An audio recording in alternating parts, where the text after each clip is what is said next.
Entrevista. Tenemos en la línea a la doctora Laura Pinedo, presidenta de la Agencia Nacional Antidopaje, médico especialista en medicina física y rehabilitación, también diplomado en medicina en deporte, con más de 20 años de experiencia en antidopaje. Y estamos precisamente haciendo este contacto por un caso que don Rudy González estuvo pues haciendo la introducción más temprano. Sí, el caso es de un joven de 14 años, un joven pelotero. El caso lo publicó, hace días que se está mencionando el caso lo publicó con bastantes detalles el periódico Diario Libre en su edición de hoy. Natanael Pérez, ¿verdad? Indica que realmente un joven murió porque él atribuye, los médicos en la investigación que hicieron, atribuyen que fue inyectado con una suerte de esteroides que se usa para animales, para caballos específicamente, para darle más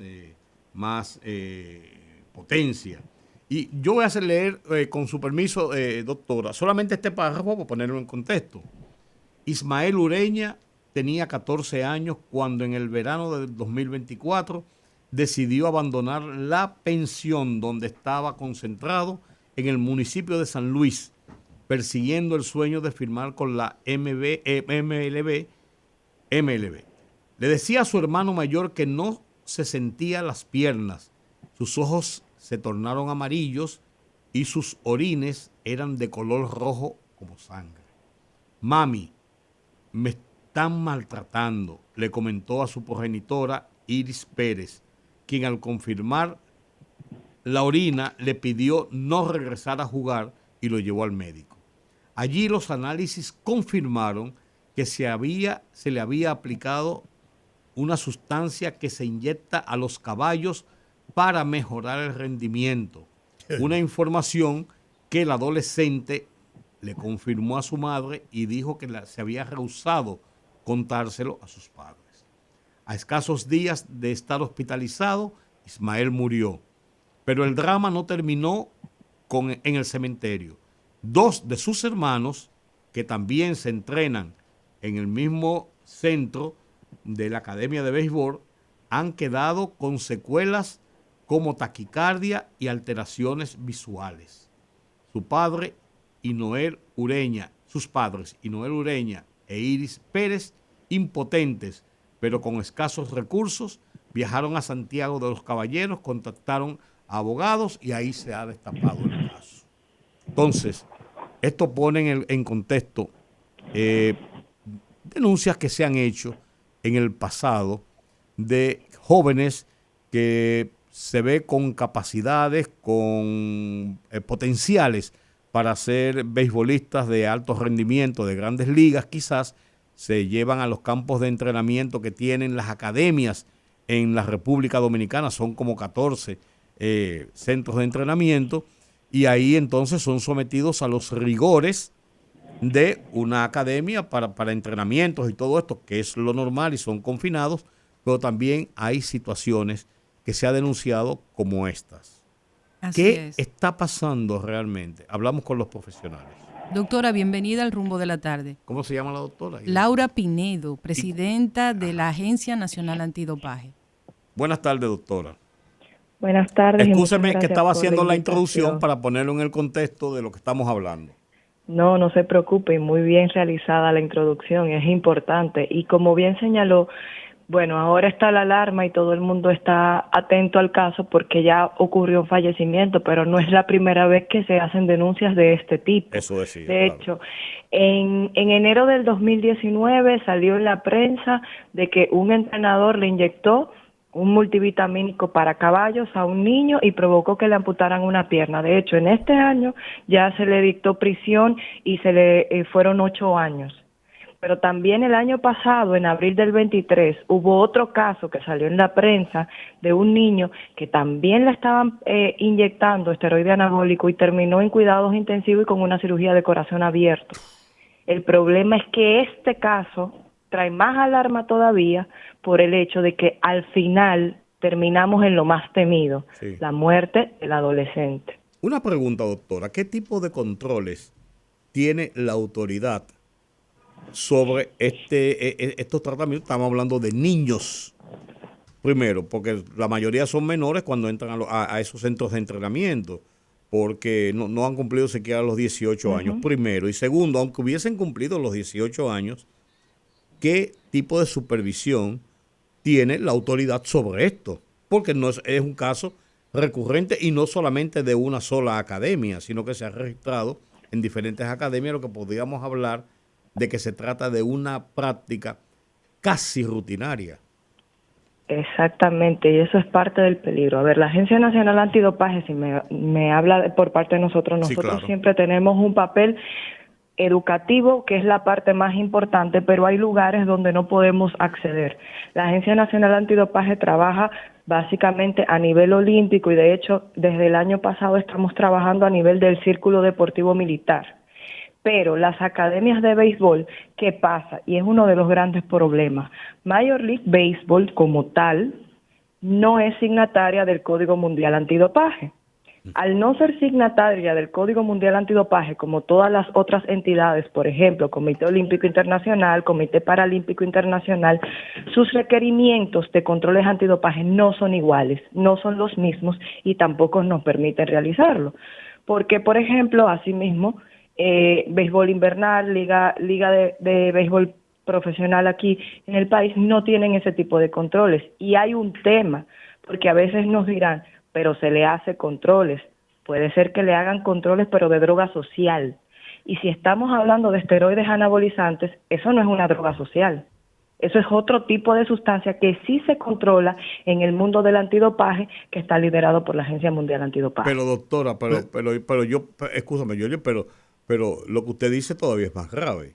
Porque el hecho de que estén en un ciclo de acuerdos internacionales o lo que sea, no priva a la autoridad de la protección a los niños, ni a las personas que se están sometiendo a esto.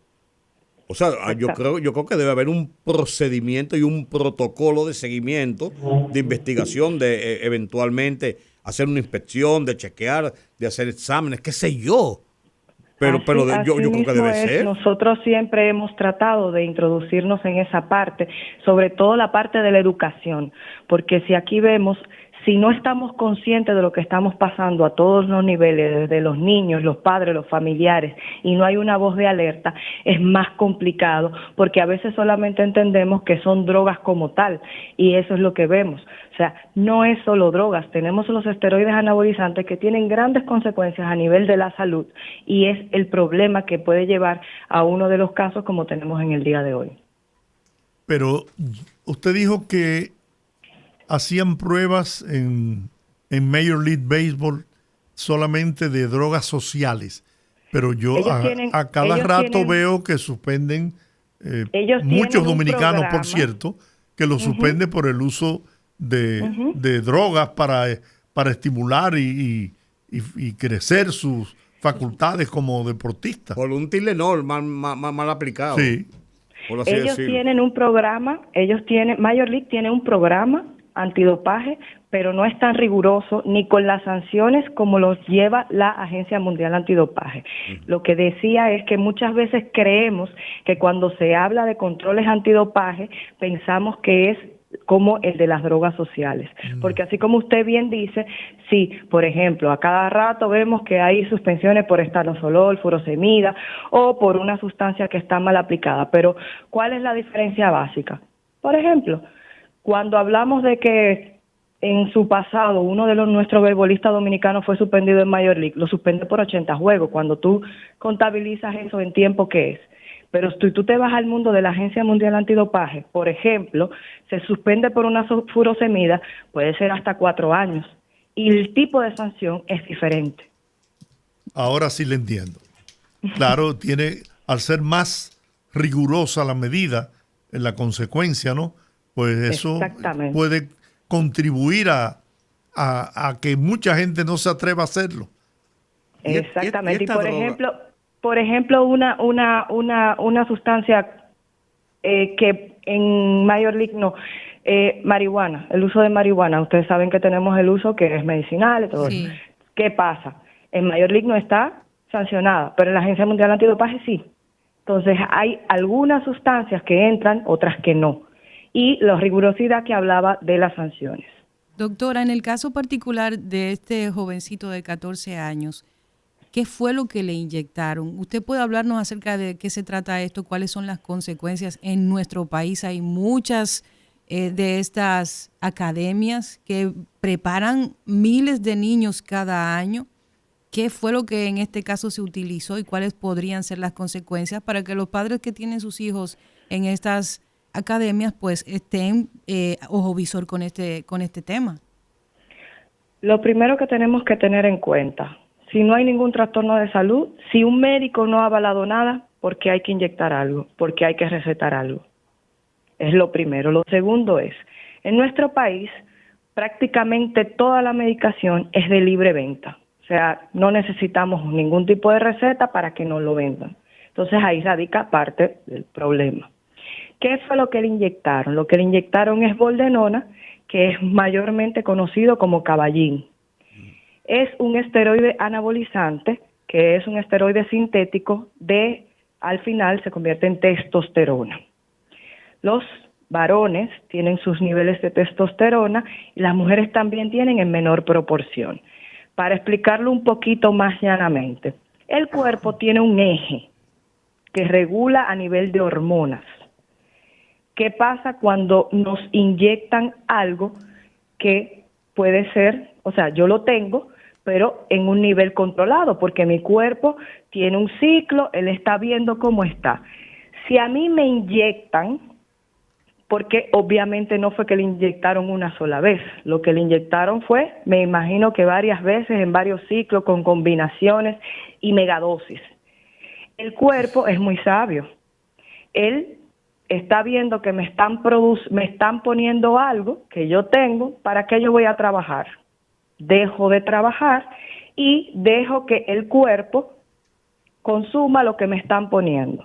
Es parte del tema de los ejes, de los ciclos, y como la mayoría de las veces los daños no se ven a corto plazo, sino a largo plazo, que ya vienen los problemas posteriores, que a veces ni siquiera se dan cuenta. Pero aquí, si son megadosis, los esteroides anabólicos, ¿para qué lo utilizan los deportistas? Para aumentar la masa muscular y la potencia. Pero haciendo esto también se dañan otros ejes, porque de forma basal mi cuerpo está funcionando bien, pero yo le estoy poniendo una sustancia que yo no necesito.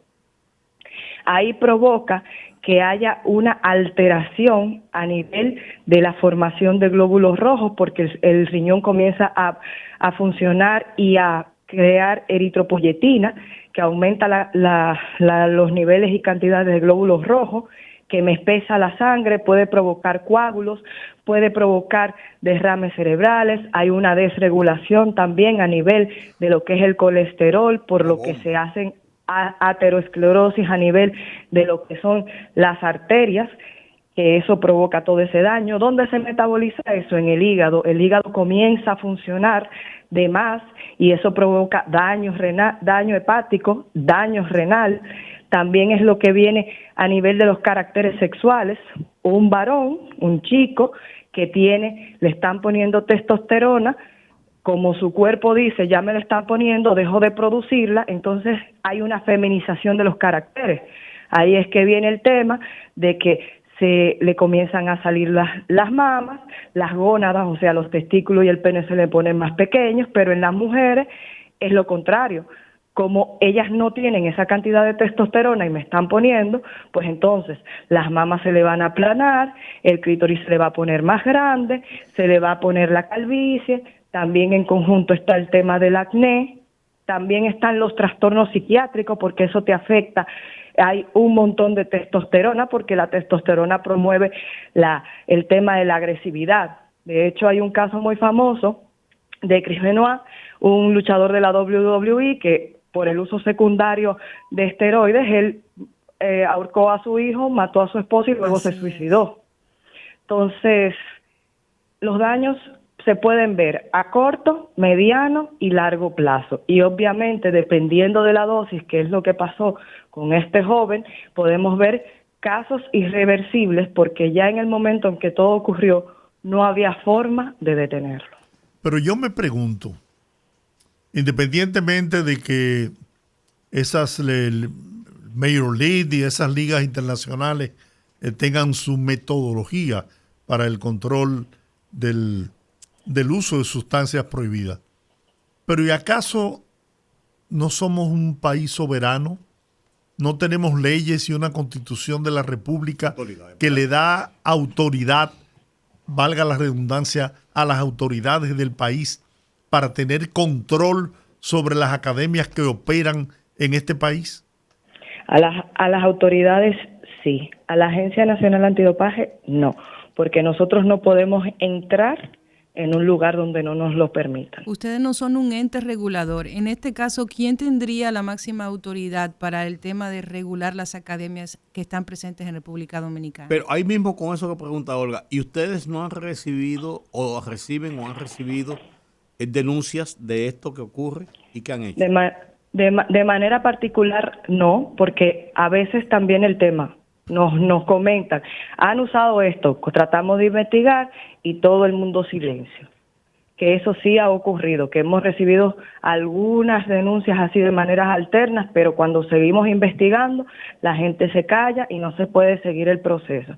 Entonces, en este tema no es tan solo sospecha, hay que tener pruebas para poder someter a nivel de justicia, porque como bien señalaba en el artículo, ya aquí estamos incluyendo a menores, estamos incluyendo violaciones de leyes, entonces eso es un gran problema. Pero si no tenemos pruebas, no podemos realizarlo. Y en este caso, doctora, por ejemplo, la pregunta que le había hecho, ¿quién es el organismo encargado de fungir como fiscalizador de las academias presentes en el país? El comisionado de béisbol. Nosotros hicimos insistentes esfuerzos para poder conversar con el señor Novoa, que es el comisionado nacional. Así es, pero no, lamentablemente no pudimos tener acceso. Seguiremos intentando para poder conversar con él aquí en el rumbo de la tarde. Muy edificante, doctora, su exposición. Dice una información aquí. Oye, dice la información que publica hoy el Diario Libre sobre el tema. Dice, cuando vienen los scouts, es cuando con más agresividad se inyectan a los jóvenes para presentar a un super pelotero. Se transforman al inyectarlos, pero cuando se van, los efectos en muchos se desmoronan. No, y cuando que hay ciclos, se ve que es una cosa que no fue, es preparado. Sí, porque lo que les interesa es el bono. Sí. El bono que le dan por la firma, que es donde tienen la gran tajada. No las academias de los equipos de Grandes Ligas que están aquí. Eso tiene otro manejo. Pero aquí hay muchas academias privadas que lo único que persiguen es una buena firma. Y cazatalentos, sí. En eso pero para firmar con un buen bono, porque ahí tienen la gran tajada. Y lo más peligroso es que también aquí hay gente que le entrega a sus hijos a una persona sin saber quién es, y que muchas veces estas personas le ofrecen dinero a las familias y para que preparen a sus hijos, para tener el acceso a sus hijos de manera exclusiva, precisamente con esos fines que establece don Giorgi para conseguir ese bono. La verdad es que esto da miedo, señores, porque con la cantidad de academias que hay aquí, y no estamos hablando de jóvenes, estamos hablando de adolescentes, de niños. Nosotros vamos a seguir insistiendo como programa con el comisionado para ver qué podemos... Pero qué buena exposición de la doctora. Muy buena, de verdad que sí, muy doctora. Muy edificante. Doctora Laura Pinedo, presidenta de la Agencia Nacional Antidopaje. Muchísimas gracias por esta tan buena entrevista aclarándonos todos estos puntos. Gracias a ustedes, y aunque es penoso y lamentable el caso, espero que lo que más saquemos de esta área, porque ante todo hay que ver qué podemos hacer.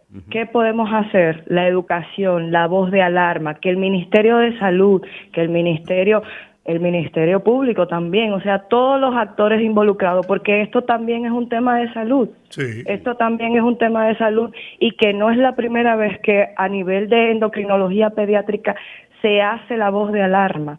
Entonces, creo que todos los actores que estamos involucrados seamos eso. Nosotros siempre estamos prestos a informar, a estar disponible para todo. Pero gracias a ustedes por el espacio y porque por lo menos con esto educamos un poquito y edificamos al resto para que sepamos de la importancia y del cuidado que debemos de tener con los jóvenes. Muy bien, muchísimas gracias, doctora Gracias. Laura Pinedo. Bueno, Gracias a ustedes.